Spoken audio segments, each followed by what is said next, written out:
Hello and good afternoon. This is my mind-altering Substance of the Ancient World final project. My name is Hugo Garcia Santiago, and this is my project on Teonanacatl, also known as, by scientific name, Psilocybin mexicana. So even though we looked at a good amount of mind-altering substances and civilizations throughout the world, I don't think the semester did it enough justice with there being so many different civilizations as well as mind altering substances. And I think in a good way this is good because for this project it really makes one research himself on the project and these different type of things. For example, for this project I chose the Aztecs, Mayas, and the Olmecs. And the reason to why I want to talk about these is because they are fascinating in the mind altering sense as they took many mind altering substances, not just Teonanacatl as shown above. Just some of these other mind altering substances include peyote seeds, cannabis, and pulque. And as we can see on the right hand side in the pictures, if you see those black dot seeds, that's peyote seeds. They had a substance inside of them that caused the hallucinogenic mind altering substance. And on the left hand side, we can see what is known as cannabis. We don't really know what it's being used in this context, if it's ceremonial or maybe like an incense way. We don't know.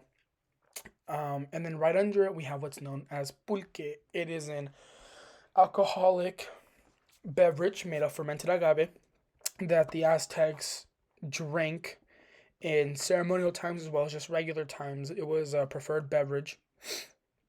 And the reason for why I chose Teonanacatl for this project is because of its interesting background information, as the name Teonanacatl isn't just the name that all three civilizations called it, but it's what the Aztecs called it. It means flesh of the gods. I couldn't find any research for what the Mayans or the Olmecs called it, but for the Aztecs it was flesh of the gods, and it was believed to be created by the gods themselves, and we will go over that mythology later on in this project. Another important thing is that this mushroom used to cause psychoactive brain function as well as a trance-like state, putting the person in an out-of-body experience. So in order to understand the cultures that we're talking here, I felt it'd be necessary to put up a map just to understand the areas that we're talking about. As we know historically, the Olmecas were the first of the three civilizations, estimated to have started at around 1600 BCE to 350 BCE. And after that time, they slowly started to disappear. And the reason why that's in quotations is they didn't just disappear. They didn't just vanish off the face of the earth. Rather, the inhabitants of this Olmec Empire started merging into the Aztec and Mayan Empire, as well as the other indigenous empires nearby, the Purepecha Empire. Some started moving up northern to the Yaqui empires, up to the southern areas, northern Mexico, and started forming different areas. Obviously, as we know historically, the Aztec Empire and the Mayan Empire eventually collapsed due to the Spanish arrival. Once they arrived, they discovered the Aztecs and the Mayans, leading these civilizations to crumble and to years of slavery and oppression at the hands of the Spanish.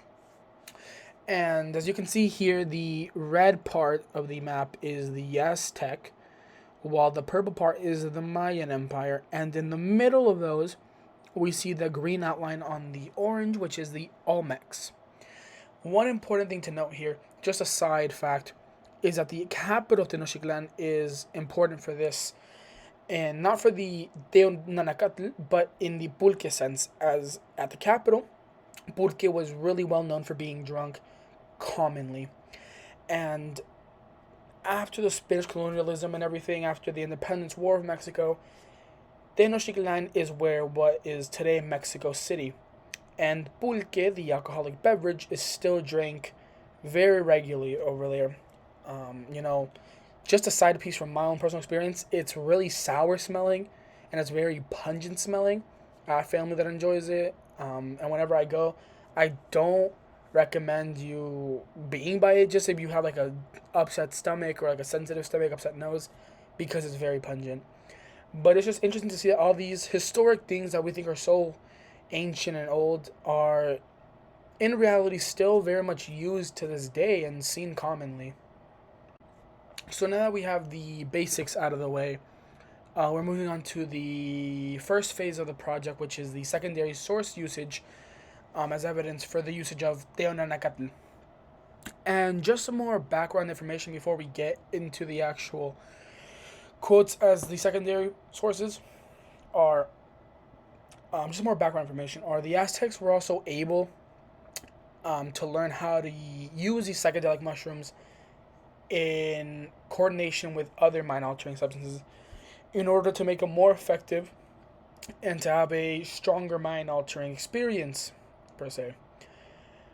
Another thing is that the pre Columbian Mesoamerican people were very religious, as religion in this time for them was very interwoven with their culture as they went together hand in hand.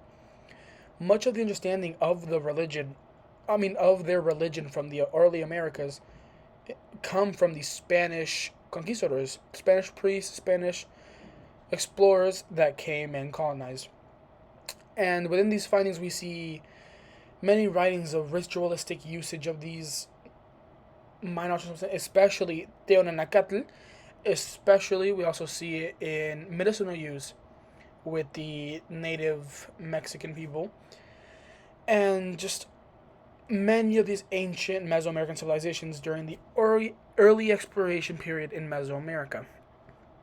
And just two quotes that I chose for this right now are the first one are, in quotations, I quote, from San Juan's report, it is absolutely clear that the narcotic which the Aztec called Teonanacatl was a mushroom and it was used for a numerous amount of things. And the reason why San Juan's report is very important is because San Juan was a Spanish priest, a very high up Spanish priest sent by the King of Spain in order to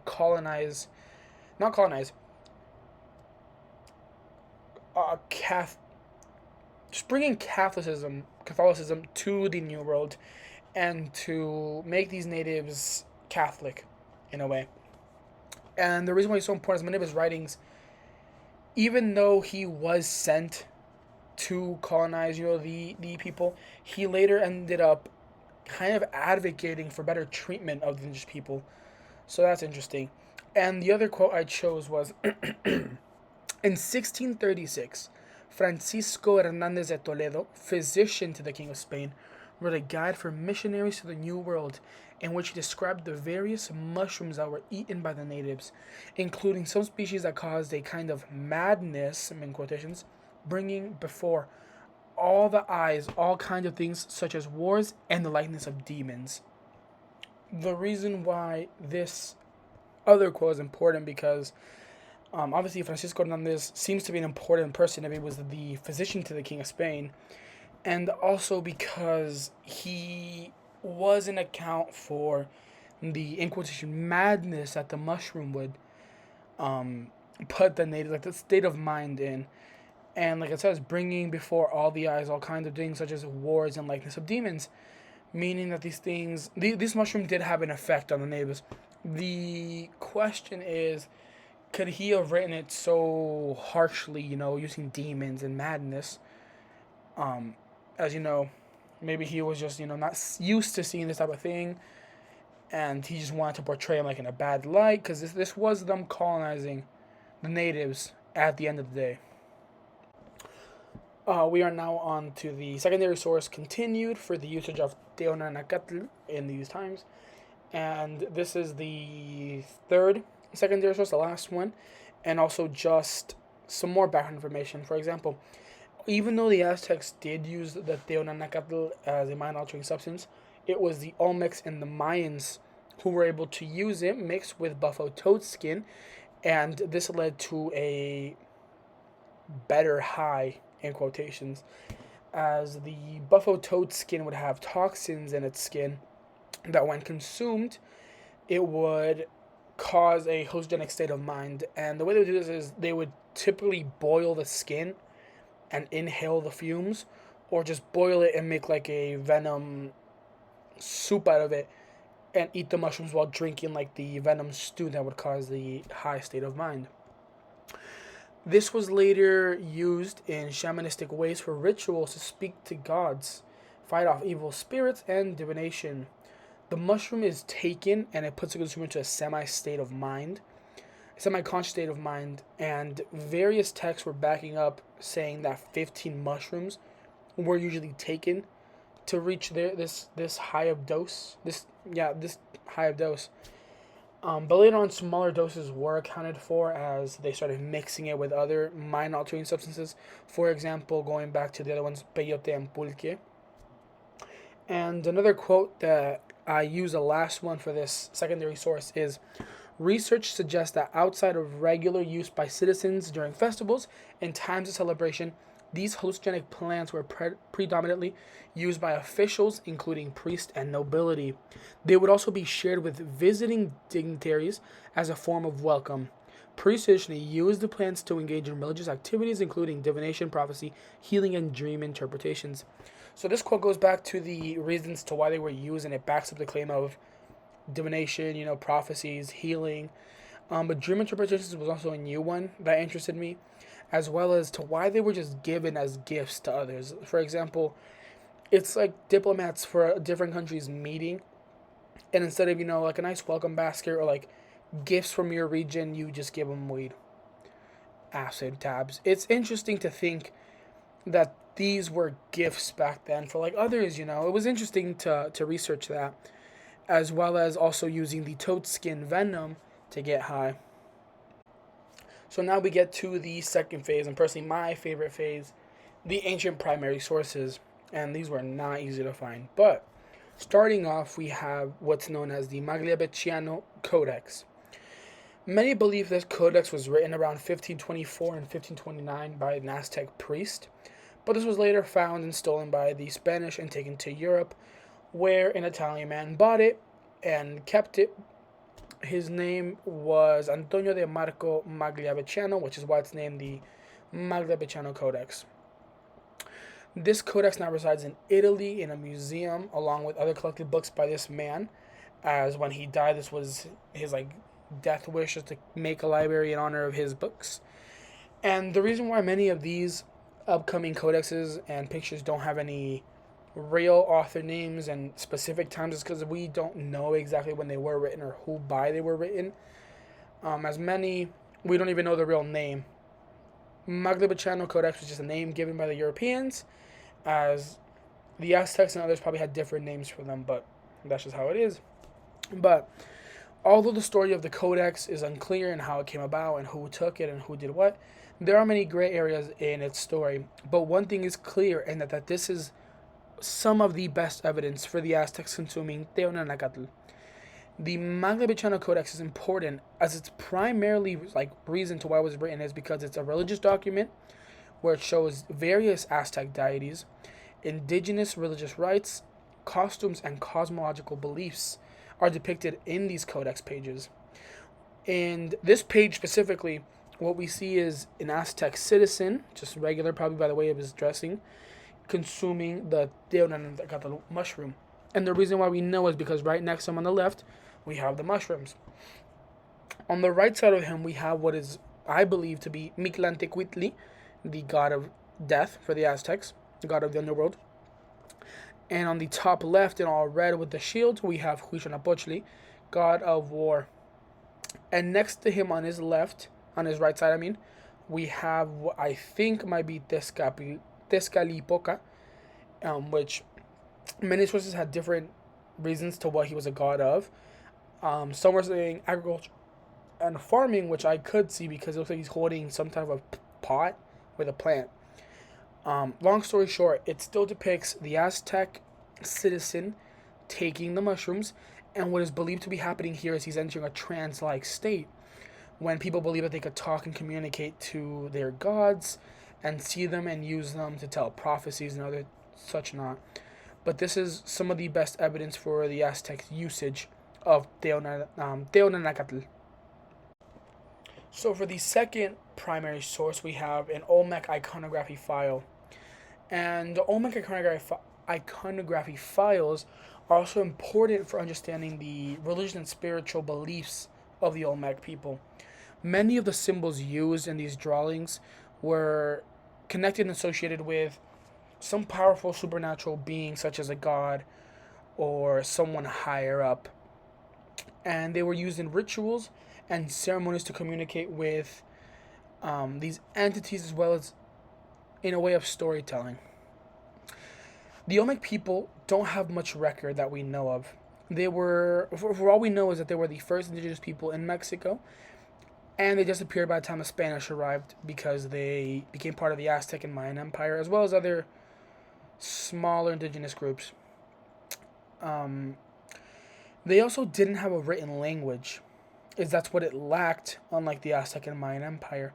And the very little that they have doesn't really help us in any way, shape, or form.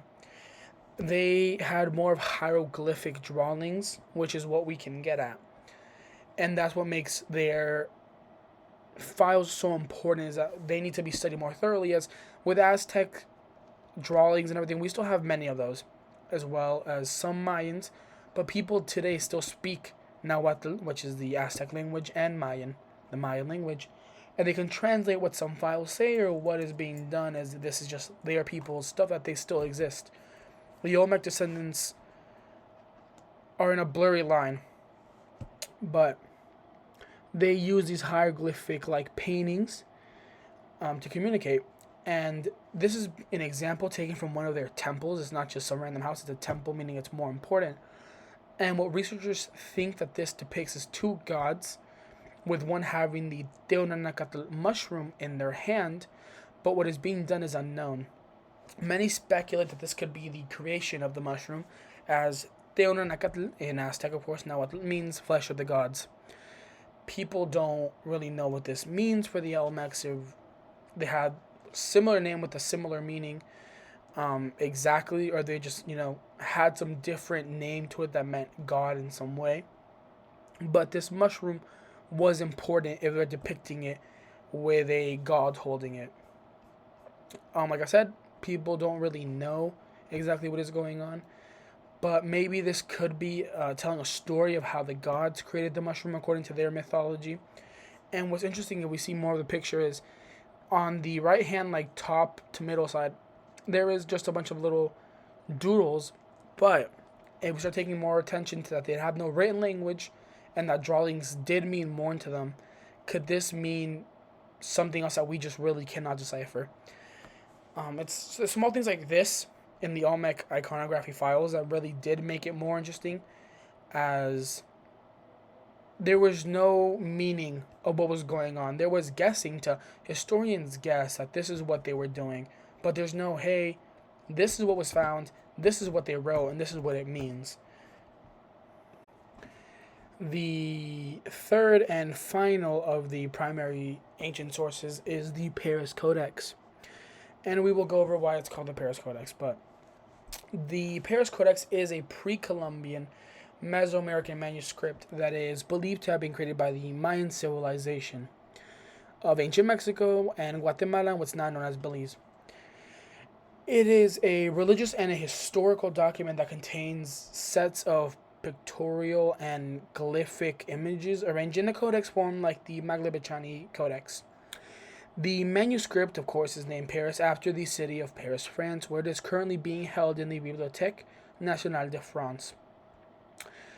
The codex is thought to be dated around 14th to 15th century, and it is sadly one of the few surviving Mayan codices that we have, because many were originally destroyed during the Spanish conquest of Mexico. This is why the Mayan codices are really important, as there's only 4 left, and the scarcity of the original codices is what makes the last 4, as stated above, worth studying, as it is the very little written evidence of some sort of history, storytelling, religious belief, and just information about their culture in general.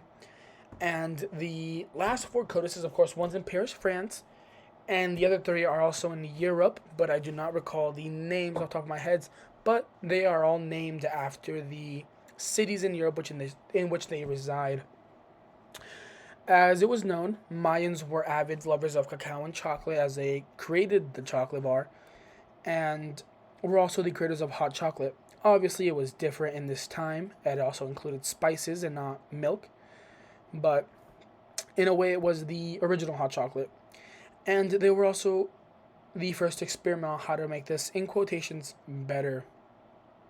During special ceremonies, it was known that the Aztecs would offer chocolate to their people, to the emperor of the area, or emperor of the Mayan Empire, as well as offering to the gods that they had. And they typically, during the ceremonies of either a worship ceremony or a wedding or a death ritual, they would lace the chocolate and hot chocolate with the Teonanacatl, or they would consume the mushroom raw, followed by drinking some of the hot chocolate beverage in order to heighten the effect that the out of body experience would have on them. And in the picture on the left, what people think it is a god, a Mayan god not known, making chocolate with a higher up priest. But what people think is the priest is having a high. He is seeing the god, and it's just what he was writing down as he was believing that this is what he was seeing while they were making chocolate. And an interesting thing that caught my eye is that on the floor by the blue figure, there seems to be a snake-looking creature. And I know that Mayans had a, just like the Aztecs, they had a feathered serpent god. The Aztecs, it was known as Quetzalcoatl. For the Mayans, I forgot the name exactly, but I was wondering maybe the priest was also seeing a blue god, not known exactly which one, as well as the Mayan god of life himself on the floor while making the chocolate. We are now on the third phase and the final phase, which is the artifacts that help back up the use of this mind-altering substance. And at the very end, I will go over why this picture made me upset when I saw it. But this is a Xochipili statue, Xochipili, god of flowers, in the Aztec Empire. The creator of this is unknown, as well as the date made, as many of the... We don't have much information on who made these artifacts and when they were exactly made. But this statue resides in El Museo Nacional de Antropología, or the National Museum of Anthropology in Mexico City. And it houses this famous statue of Xochipili, known as the Xochipili statue, or the Prince of Flowers statue, because the Aztecs, the Nahuatl word for the Aztecs, of flower was Xochitli, meaning flower. Xochipili, either one or the other, derived from either one, but this makes him the Prince of Flowers. Xochipili statue depicts the god in a cross-legged seated position with his legs crossed, obviously, and his hands resting on his knees. He is wearing an intricate headdress as well as intricate jewelry, and his body is adorned with intricate designs and symbols. The statue itself is made of basalt, which is a volcanic type of rock, which is what is around Mexico City. It surrounds it, and measures approximately 1.5 meters or 5 feet in height. The statue was discovered in 1790 in the ruins of Templo Mayor, the main temple of the Aztec capital of Tenochtitlan. This was destroyed in the 16th century, and this was destroyed by the Spaniards, and the stone used to build this giant monument the Aztecs had created was used by the Spanish to build a church right next to it, a Catholic church. And to this day, you can still go and see it. You can still see the ruins, the very little ruins that are left there. And next to it, you'll see the Catholic church, and it's right in the center of Mexico City, right next to the presidential building, El Zócalo. It's right all there. It's really fascinating. I would recommend, whoever watches this, just to go see it one day. It's fascinating to see. The statue was initially thought to represent a different Aztec deity, but later research, analysis, confirmed that it was indeed the representation of Xochipili. And the statue of the Aztec god Xochipili, he is actually the god of music, dance, sex, and drugs. His name translates to the god of flowers, and the original statue is said to have mushroom cap earrings, which you can see in the picture, and kneecaps as well. Is decorated with what's it called? flowers, as well as his body. This was probably due to religious reasons, as he was the god of flowers. But the caps on his knees also have a little bit more detail in them, as they were said to be psilocybe mushroom caps, and his facial expression is like that for a reason. It is said to be him, the god himself, having an out-of-body experience. That's why he's making that trance-like face. This statue was very important, as it was found with its own temple built to worship it. They didn't just build the temple for any god. They had to be more important gods to the Aztecs. And this temple and statue were visited normally, but masses gathered during the summer celebration of flowers, where mushrooms were, of course, consumed by the Aztecs in order of celebration of the spring solstice, I believe, as well as just the celebration of flowers blooming in general, as they believed it was a good sign from Xochipili himself that blessed them in a way. And I forgot to mention, but the reason why this makes me so mad is because I've been to this museum, I've seen the statue, but when I was there, I didn't take a picture of this statue. I took a million pictures of everything else, but I saw this and my storage was just not good, my memory. So I was like, you know what, we'll skip this one. And that's why when I was like, this name sounds familiar, and when I was doing the research and I found the statue, I was so mad because I'm like, you know what, I could have inserted my own photo. Like, even though it wouldn't have gotten me anything extra, it just would have been better to have my own picture in there rather than the internet, because I felt it would have been more connection to the research I just did. For my second artifact, I chose the mushroom cap statues, and these designs were from the Mayans. The mushroom cap statues are a series of small sculptures, smaller to bigger. They vary in sizes, that they were found in Mayan ruins in Mesoamerica. These statues depict a human figure wearing a mushroom-shaped headdress, which has led some researchers to have two schools of thought. One being that they believe that these represent a mushroom cult in Mayan culture, while some just simply represent that they thought of themselves in the circle of life just like mushrooms. As mushrooms were created by the gods, the people did also believe that they were created by the gods to please the gods. But yeah. The connection between the mushroom cap statues and mushroom cults in Mayan culture is based on the similarity between the headdresses worn by the figures and the shapes of certain hallucinogenic mushrooms, such as psilocybe mushrooms, which are known to have been used in religious ceremonies by indigenous cultures in Mesoamerica, as quoted as in the Aztecs, Mayans, and the Olmecas using the Teonanacatl mushroom. These statues, I'll say statues because they vary in size, were found in modern-day Guatemala. Back then, this used to be part of Mexico, and most importantly, this is where the Mayas resided. These statues were at first believed to be representing part of the male genitalia per se. I'm not going to say it, but we all kind of know what they look like, let's be honest. And it wasn't until more excavation was done that it was revealed that these were, in fact, mushrooms and not what we assumed they were. But some of the interesting facts are that even though some have weird faces, they are meant to look like that. Just like the Xochipili statue, they have a way of making the faces look like it's a human in a trance-like state. And it could have been showing, a human trance-like state, and he's shaped like a mushroom because he took the mushroom. That maybe could have been what it is. But yeah, these mushrooms can all shapes and sizes.